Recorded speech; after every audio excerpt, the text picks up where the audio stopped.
저는 김정호입니다. 올해 67. 35년간 은행에서 일했죠.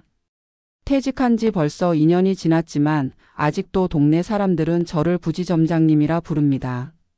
매일 아침 6시에 일어나서 면도를 깔끔하게 하고 양복을 차려 입어요. 넥타이까지 매죠. 갈 곳이 딱히 없어도 말입니다. 습관이란 참 무서운 거예요. 35년 동안 몸에 밴 게 하루아침에 바뀔 리 없으니까요. 거울 속 제 모습을 보면 아직 괜찮습니다. 허리도 곱고 어깨도 당당해 보여요. 사람들이 지나가며 인사를 건넵니다. 부지점장님 오늘도 일찍 나오셨네요.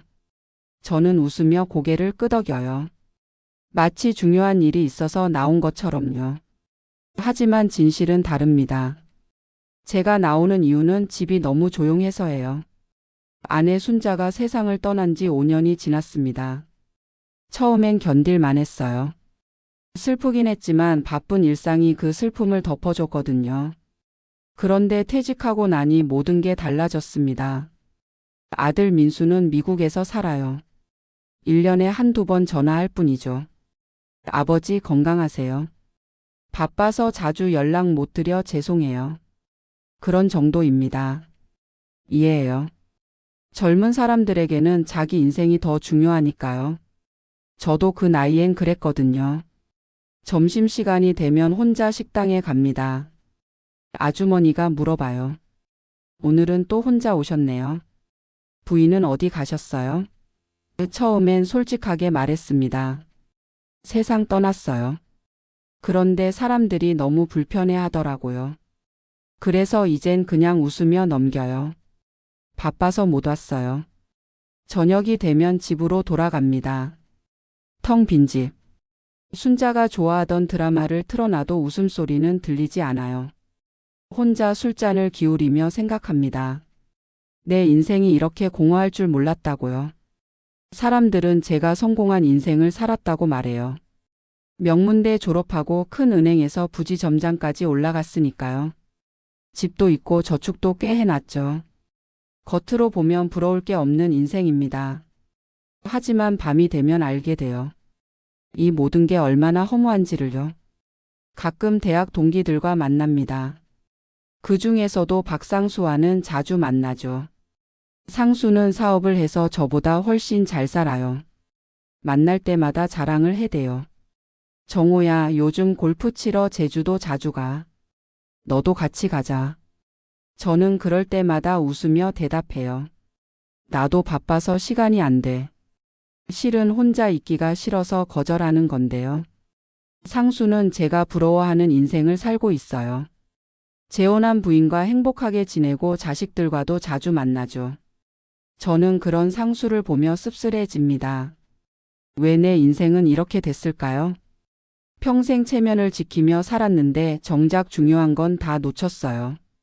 그런 일상이 계속됐습니다. 매일 같은 시간에 일어나고 같은 길을 걷고 같은 사람들을 만나는 반복이요. 저는 이 지루한 일상에 지쳐갔어요. 뭔가 변화가 필요했습니다. 하지만 67의 나이에 무슨 변화가 있겠어요. 그러던 어느 날이었습니다. 후배 동료가 전화를 했어요. 부장님, 오랜만에 술 한잔 하실래요? 좋은 곳 하나 알고 있는데요. 처음엔 거절하려 했어요. 요즘 술자리가 시시해서요.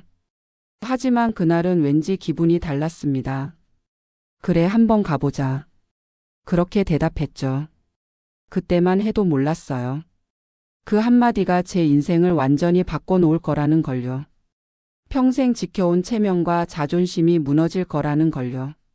하지만 그 순간 저는 단지 지루한 일상에서 벗어나고 싶었을 뿐입니다.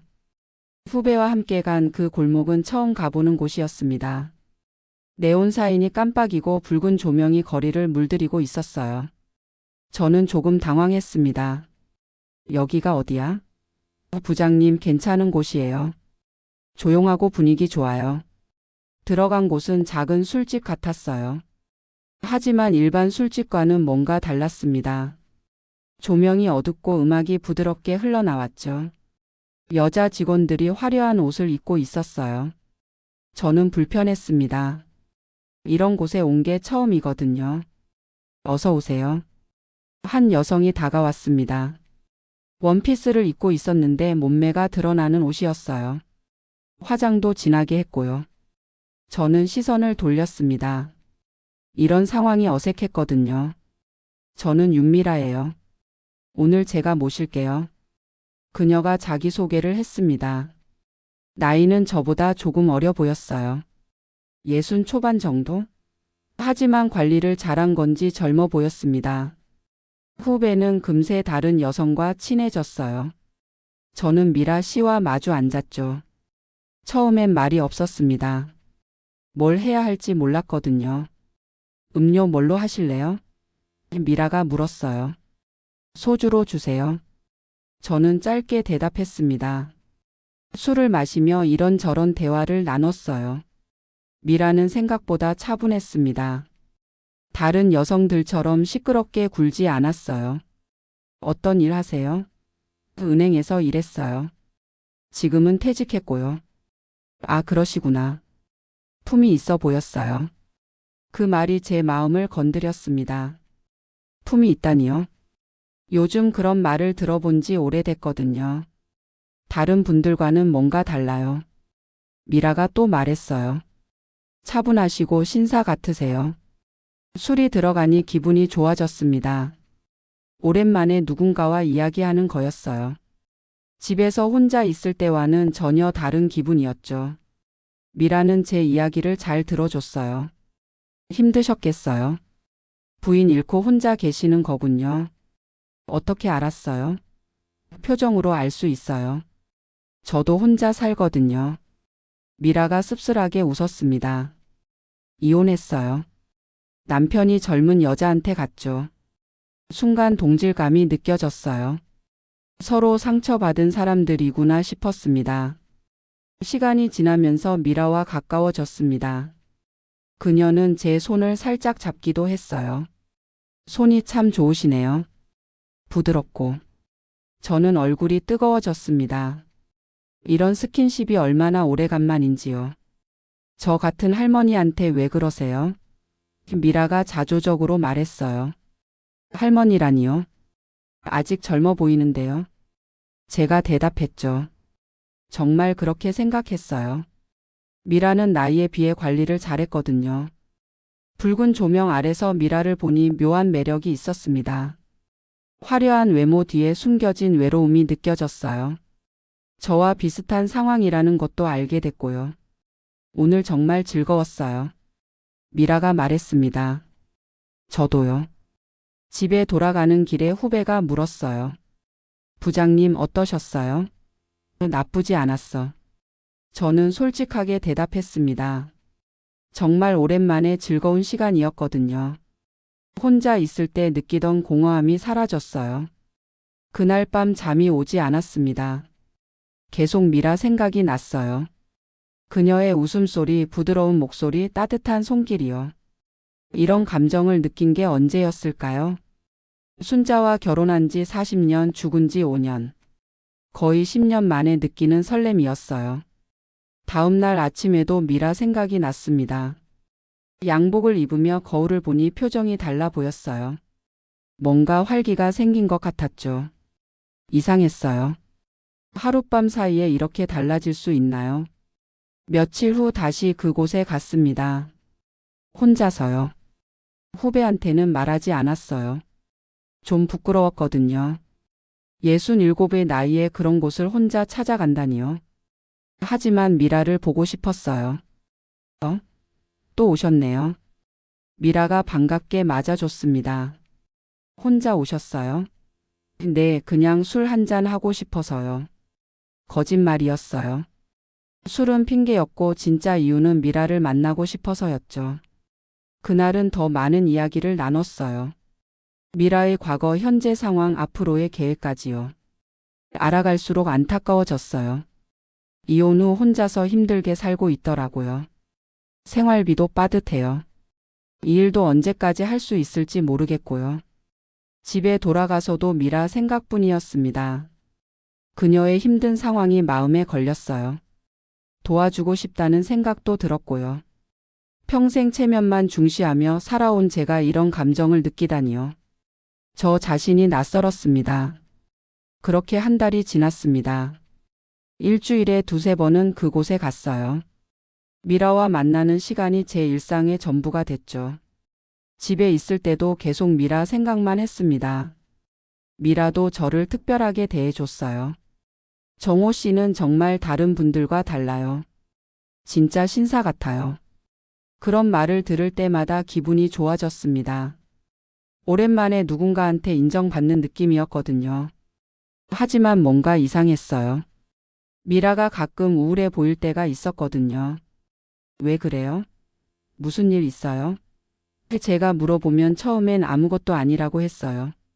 하지만 술이 더 들어가면 조금씩 털어놨죠. 사실 요즘 너무 힘들어요. 어느 날 미라가 말했습니다. 생활비는 부족하고 빚은 계속 늘어나고요.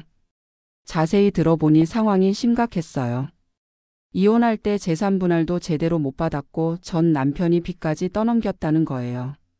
얼마나 힘드세요? 제가 물었어요. 1,000만 원 정도만 있으면 당분간은 견딜 수 있을 텐데요. 미라가 한숨을 쉬었습니다. 1,000만 원. 저한테는 큰 돈이 아니었어요. 은행에서 오래 일했으니까 저축도 꽤 해놨거든요. 하지만 선뜻 말이 나오지 않았어요.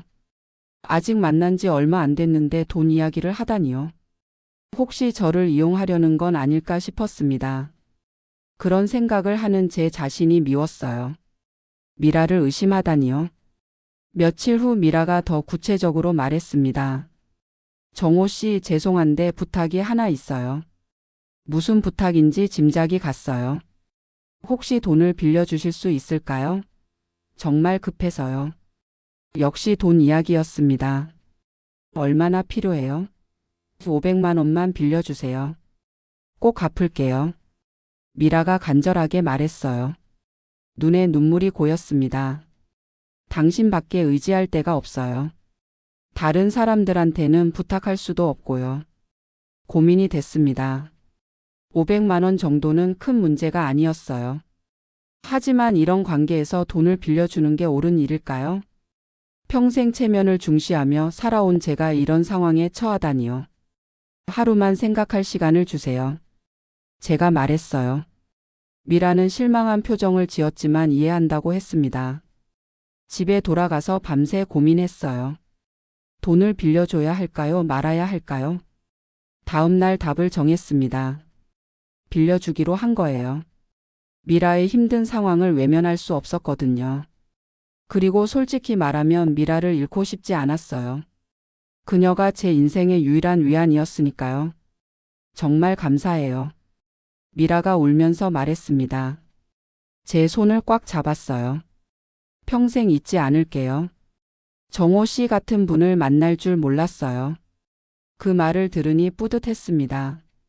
누군가를 도울 수 있다는 게 좋았어요. 하지만 돈을 빌려준 후부터 뭔가 달라졌습니다. 미라가 전보다 거리를 두는 것 같았어요. 예전만큼 친밀하지 않았습니다. 왜 그래요? 무슨 일 있어요? 물어봐도 아무것도 아니에요 라고만 했어요. 한 달 후 미라가 또 부탁을 했습니다. 죄송한데 또 도와주실 수 있을까요? 이번엔 정말 마지막이에요. 이번엔 1,000만 원이었어요. 처음보다 훨씬 큰 금액이었죠. 망설였지만 결국 빌려줬습니다. 미라를 실망시키고 싶지 않았거든요. 하지만 마음이 불편했어요. 혹시 제가 이용당하는 건 아닐까 하는 생각이 들었습니다. 친구 상수와 만날 때도 이 이야기를 하고 싶었어요. 하지만 할 수 없었습니다. 창피했거든요. 67의 나이에 그런 여자한테 돈을 빌려줬다고 말하면 뭐라고 할까요? 체면이 말이 아니었어요. 그렇게 석 달이 지났습니다. 돈은 계속 빌려달라고 하는데 갚을 기미는 보이지 않았어요. 제 노후 자금이 점점 줄어들고 있었습니다. 하지만 미라를 의심할 수는 없었어요. 그러면 제가 지금까지 뭘 한 거죠? 불안함이 커져갔습니다. 혹시 제가 잘못 판단한 건 아닐까요? 미라가 정말 저를 좋아하는 걸까요? 아니면 돈 때문에 만나는 걸까요? 확신이 서지 않았어요. 그런데도 계속 그곳에 갔습니다. 미라를 보고 싶었거든요. 그녀와 함께 있을 때만이 외롭지 않았어요. 돈 문제는 나중에 생각하기로 했습니다. 지금 당장은 이 관계가 더 소중했으니까요. 그날도 평소처럼 그곳에 갔습니다. 미라와 만나서 술을 마시고 이야기를 나누려고요. 하지만 뭔가 분위기가 이상했어요. 미라가 다른 테이블로 갔다 왔거든요. 잠깐만 기다리세요. 금방 올게요. 미라가 말했습니다. 누군가와 이야기하러 간다는 거였어요. 저는 혼자 앉아서 기다렸죠. 하지만 시간이 너무 오래 걸렸습니다. 다른 테이블을 슬쩍 봤어요. 미라가 어떤 남자와 친밀하게 이야기하고 있었습니다. 그 남자의 뒷모습이 낯익어 보였어요. 어디서 본 적 있는 것 같았는데요. 남자가 고개를 돌렸습니다. 박상수였어요. 제 대학 동기이자 평생의 라이벌인 상수 말이에요. 순간 머리가 하얘졌습니다. 상수가 여기서 뭘 하고 있는 거죠? 상수가 저를 봤어요. 놀란 표정을 지었다가 이내 씩 웃었습니다. 미라한테 뭔가 말하고는 제게로 왔어요. 정호야. 여기서 뭐해? 태연한 척했지만 당황한 게 보였어요.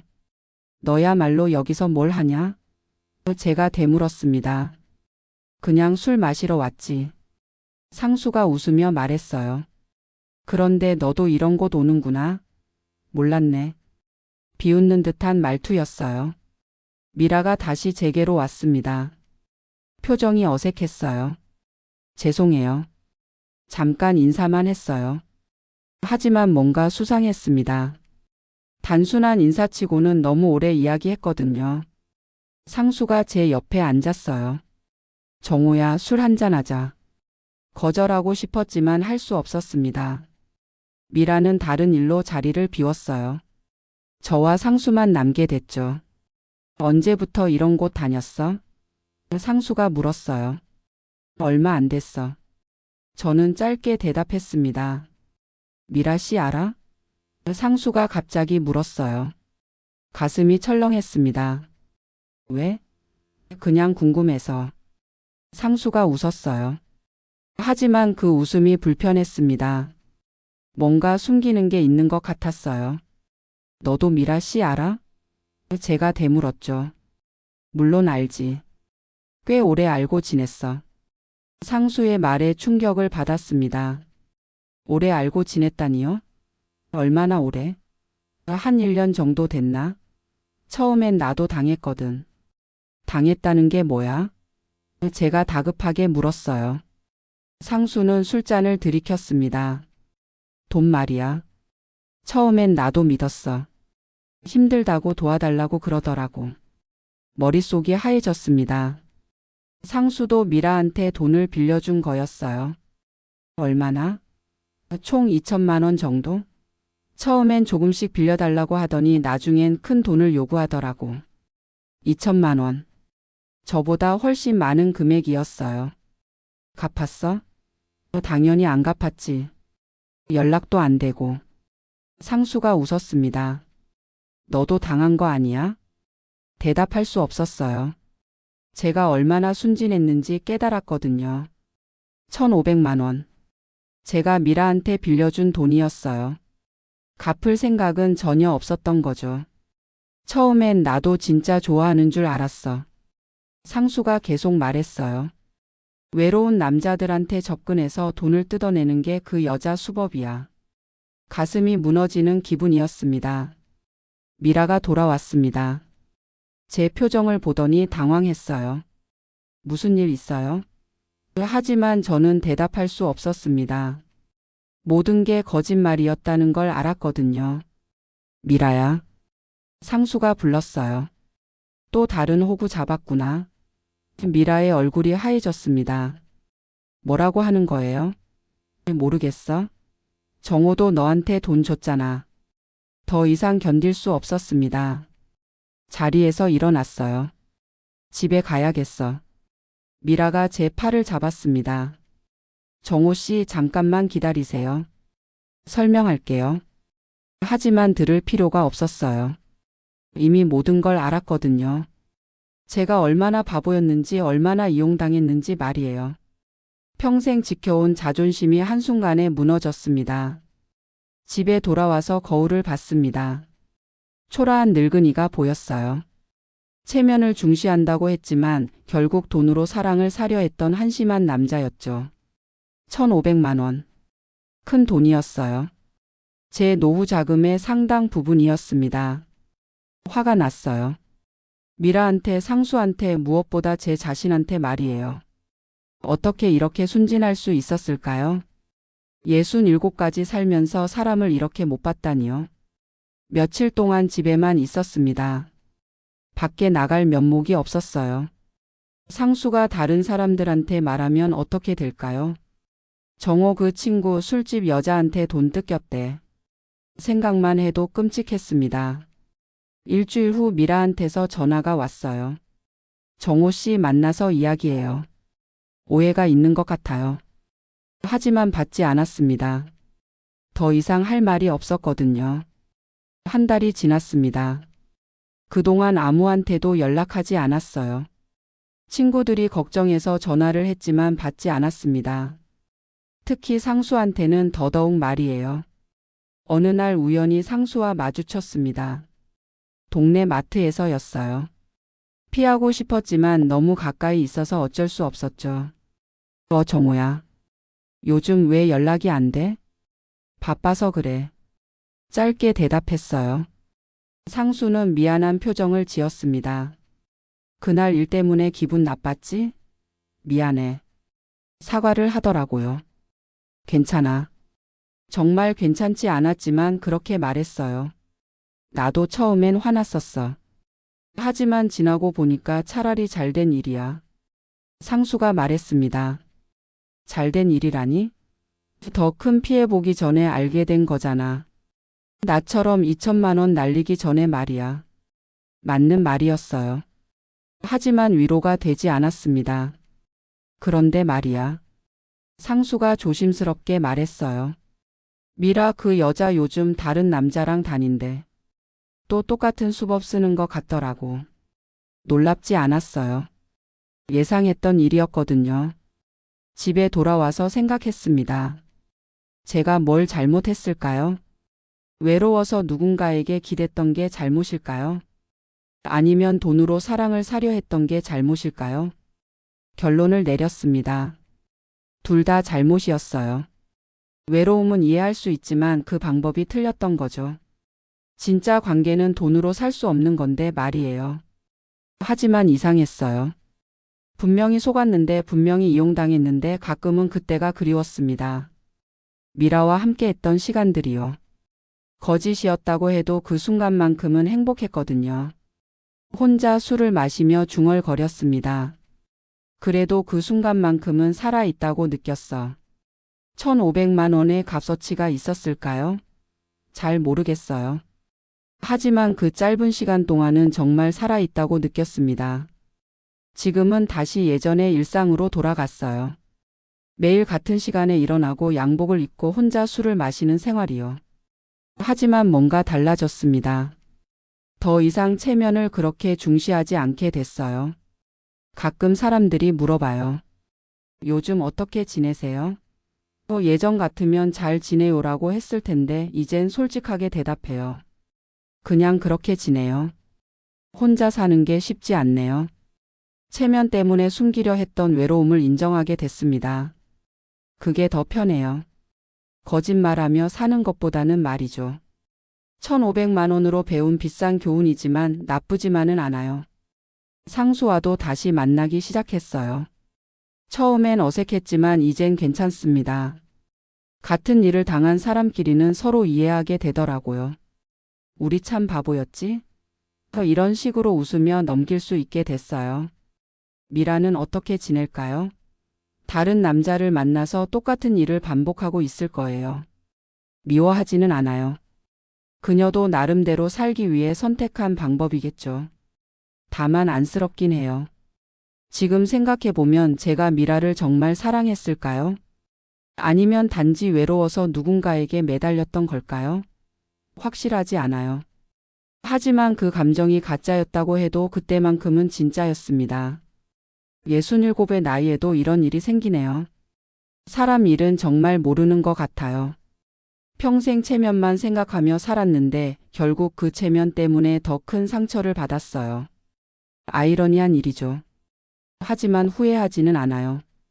그 경험 덕분에 진짜 중요한 게 뭔지 알게 됐거든요.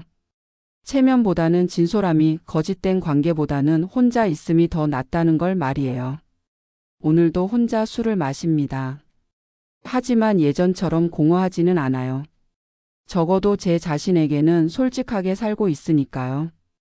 그것만으로도 충분합니다.